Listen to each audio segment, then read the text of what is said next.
la formation japonaise en quête d'exploit, qui sont entraînés par un Polonais.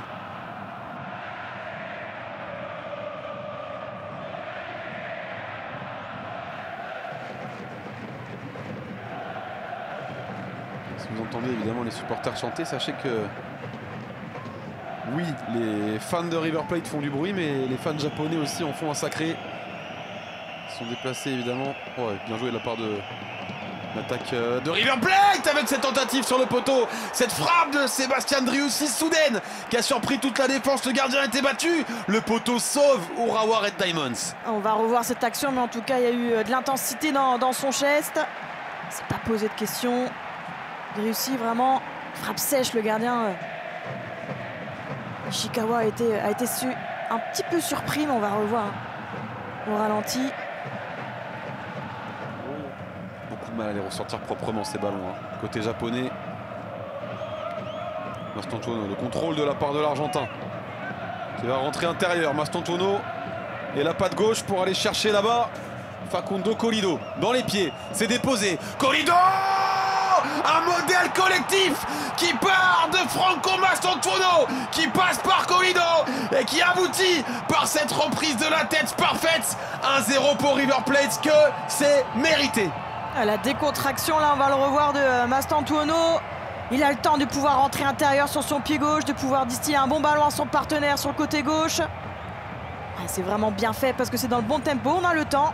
Sur son pied gauche, il fait mine de faire une petite passe et finalement il continue sa conduite de balle. Parce que Colido il emmène tout le monde. Bien et sûr. Il permet à Cunha de centrer. Là c'est le centre, c'est vraiment le centre au cordeau, très intéressant, qui monte bien haut et qui redescend.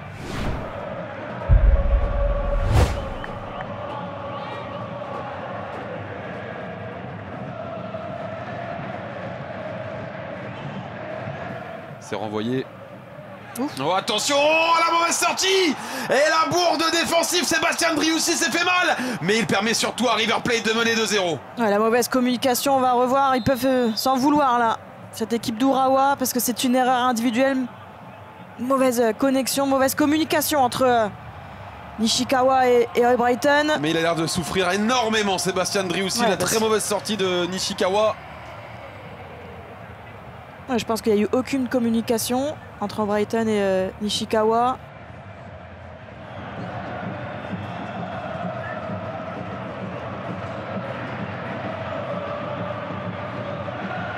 Attention à ce ballon porté devant. Guavson, ouais c'est bien fait, le décalage à droite et derrière il y a une faute et il y a un penalty sifflé en faveur d'Urawa Red Diamonds pour relancer cette rencontre, relancer cette partie. Marcos Acuna tout à l'heure avait été décisif par ses passes. Il l'est dans le mauvais sens du terme cette fois-ci. Il vient tout de suite pester auprès de l'arbitre qui était bien placé. Vitesse réelle sur le plan large, ça paraissait assez net. Excès d'engagement. Ils n'ont pas totalement abdiqué, les Japonais d'Urawa Red Diamonds. Un penalty de Yusuke Matsuo permet aux Japonais de revenir dans la rencontre. Ça vient récompenser leur bonne fin de première période dans cette équipe d'Urawa qui n'a pas lâché, qui n'a pas abdiqué, qui s'est remis la tête à l'endroit, même si c'est River Plate qui a été plus dangereux en cette seconde période. Acuna pour se charger de ce corner, on sait qu'il a une patte gauche délicieuse. Marcos Acuna, l'ancien joueur de Séville. Oh, il est très bien tiré ce corner. Quand on parle de patte gauche délicieuse, elle est en train de faire des dégâts considérables. Passeur sur le premier but, passeur sur le troisième aussi. Maximiliano Mezza.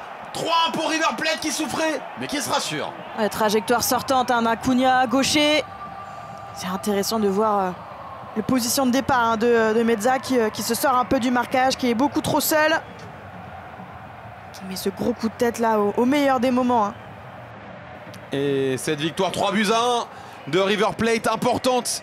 Cette victoire importante, ce succès quand on affronte River Plate. Avant ça, il y aura un vrai duel face à Monterrey. L'essentiel est fait, mais on a perdu Sébastien Driussi sur blessure. Et visiblement, ça a l'air sérieux. C'est le gros point noir de cette rencontre.